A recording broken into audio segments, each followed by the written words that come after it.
নমস্কার, আমি তরুণ ঘোষ। কাল বাংলাদেশে ঢাকার বুকে যা হলো, সমগ্র বাংলাদেশে বলা যায়, তা পৃথিবীর ইতিহাসে একটা নজিরবিহীন ঘটনা ঘটে গেল। ফ্যাসিবাদের বিরুদ্ধে লড়তে গিয়ে দেশের স্বাধীনতার যিনি প্রতিকৃত, তার বাসস্থান তাকে তো প্রথমে জ্বালিয়ে পুড়িয়ে দেওয়া হয়েছিল, এবার তাকে বুলডোজার দিয়ে মাটির সঙ্গে মিশিয়ে দিলেন। খুব ভালো কথা। পাকিস্তান এই ব্যাপারে খুব উল্লসিত হয়েছে।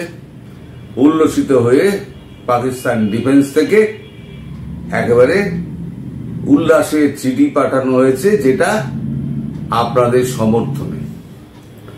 ওদের চোখে আপনারা মুক্তিকামী মানুষ, আর আমাদের চোখে আপনারা হচ্ছেন ট্রেটার, বিশ্বাসঘাতক।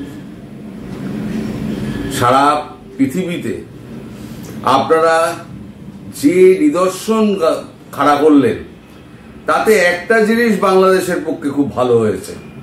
যাদের যেটুকু আস্থা আপনাদের উপরে ছিল, একটু মনে হচ্ছিল না তারা একটুখানি ভাবছে, চিন্তা করছে, দেশগুলো যারা সেকুলারিজমে বিশ্বাসী, সেই অর্থে সেকুলারিজম, অনেক সেকুলার কান্ট্রি আছে না, এখন তারা নিজেরা জ্বলে পুড়ে মরছে।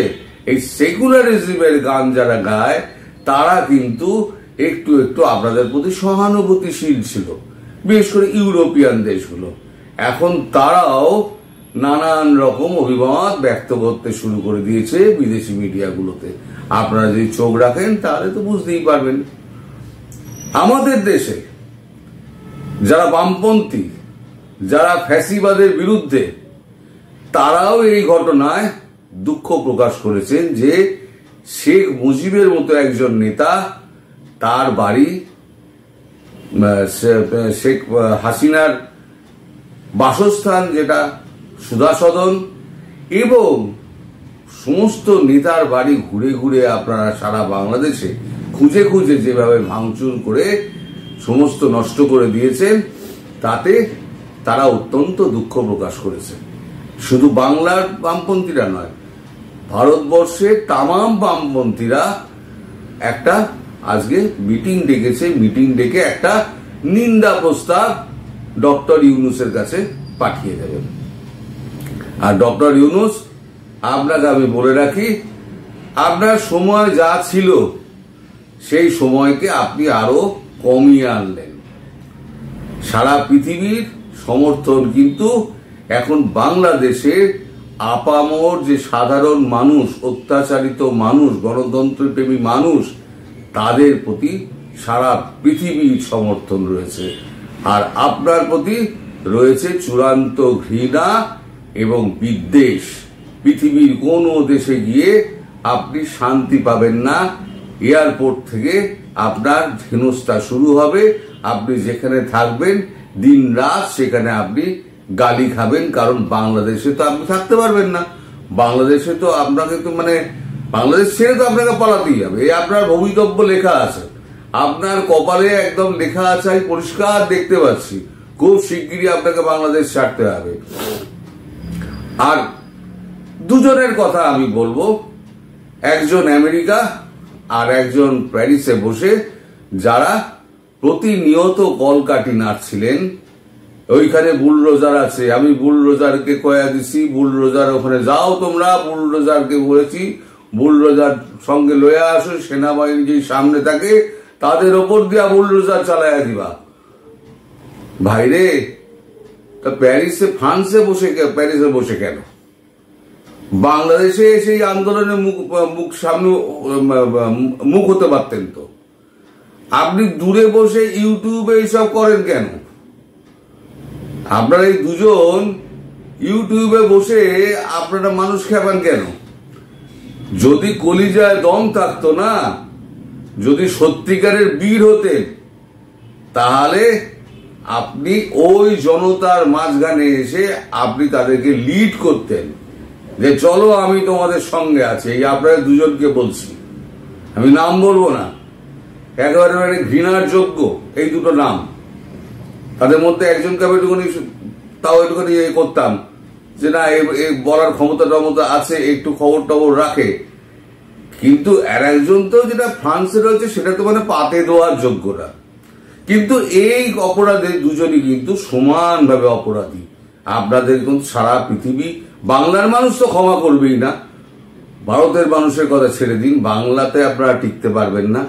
আর দ্বিতীয় হলো, আপনারা যেখানে আছেন খুব বেশি দিন সেখানে শান্তিতে থাকতে পারবেন না। আমি আজকে আপনাদের বলে দিচ্ছি, আপনারা যে কাণ্ডটি করেছেন খুব শান্তিতে আপনারা সেখানে থাকতে পারবেন না। আমেরিকায় যিনি আছেন তিনি তো ডিপোর্টেড হবেন, অন্য কোনো দেশে তার জায়গা হবে না, তাকে ট্রাম্পকে দিয়ে তাকে তো ডিপোর্টেড করানো হবে। এবার তিনি কোথায় যাবেন, কোথায় এসে উঠবেন সেটা হচ্ছে আলাদা কথা, এখন নয়। যখন সরকার পরিবর্তন হবে সেই সময় তাকে ডিপোর্ট করা হবে।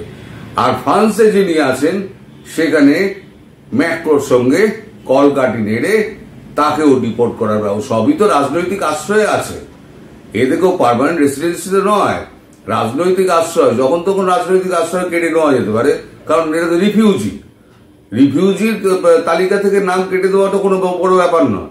তারা তো হচ্ছে পার্মানেন্ট রেসিডেন্টশিপ তো পায়নি।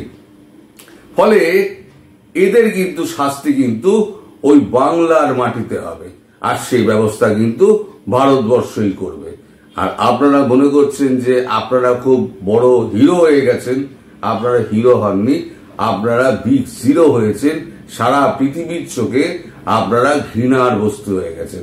আর আপনাদের কথা শুনে এই যারা পাকিস্তানি জারজ সন্তান যারা আছে, এই জারজ সন্তানেরা আপনার মুখটা আরো পোড়ালো। সেখানে কি উল্লাস! আমার খুব খারাপ লাগলো যে এখানে মেয়েরা তারা পর্যন্ত ওখানে গিয়ে নাচন কোদন করছে। তারা বুঝতে পারছে না যে একদিন তাদেরকে এইভাবে যদি চলে, যদি ভারত চলতে দেয় বা বিশ্ব যদি চলতে দেয়, তাদেরকে একদিন আফগানিস্তানের মহিলাদের মতো ওই বোরখা পরে একেবারে মাথা থেকে পা অবধি বোরখা পরে রাস্তায় ঘুরে বেড়াতে হবে, যেখানে পারবে সেখানে ডান্ডা পেটা হবে। রুটির দোকানে গিয়ে আপনাকে লাইন দিয়ে বসে থাকতে হবে, মাটিতে বসার জায়গা পাবেন না আপনি, কারণ ইসলামে চেয়ারে বসা পুরুষের সামনে হারাম। আফগানিস্তানে বলে, ওরা তো কট্টর ইসলামবাদী, আপনারা তো সব হতে চান না, জিহাদ করতে চান, আপনারা মৌলবাদ আপনারা সমর্থন করেন। তা আপনারা তো যারা আফগানিস্তানে রয়েছে তাদের সঙ্গে আপনারা হাত মিলিয়েছেন, তাদের আইডিওলজি ফলো করেছেন, আপনাদের তো তাদের মতোই অবস্থা হবে। আমি মহিলাদের কথা বলছি, আপনাদের তাদের অবস্থাই হবে। আপনারা যাদের হাতের পুতুল হয়ে নাচানাচি করছেন, একদিন এরা সাপ হয়ে আপনাদেরই ধ্বংসাবে। তখন বুঝতে পারবেন যে বাগানের পেছনে সাপ পুষলে পরে সেই সাপ যে প্রতিবেশীকেই কামড়াবে এমন কোনো কথা নয়, আপনাকেও কামড়াতে পারে। এই কথাটা আমার নয়, হিলারি ক্লিন্টন বলে গেছিলেন পাকিস্তানে। আর পাকিস্তানে এখন খুব হাসাহাসি হচ্ছে, হই হুল্লোড় হচ্ছে। একবার লম্বা চওড়া একেবারে ডিফেন্স ডিপার্টমেন্ট থেকে একখানা বিবৃতি জারি করে তারা একেবারে উল্লাস প্রকাশ করেছে যে মুজিব, যার ফ্যাসিবাদ ছিলেন, ফ্যাসিবাদের দোসর মুজিব, তার বাসস্থান উগড়ে ফেলা হয়েছে, বাংলাদেশ থেকে মুজিব নামটাকে মুছে ফেলা হয়েছে এবং মুজিব এবং হাসিনার নাম বাংলাদেশে আর দ্বিতীয়বার উচ্চারিত হবে না। এটা ওদের স্বপ্ন। বরাবরই ওরা তো স্বপ্ন তো দেখে না, ওরা একটা খোয়াবের মধ্যে থাকে।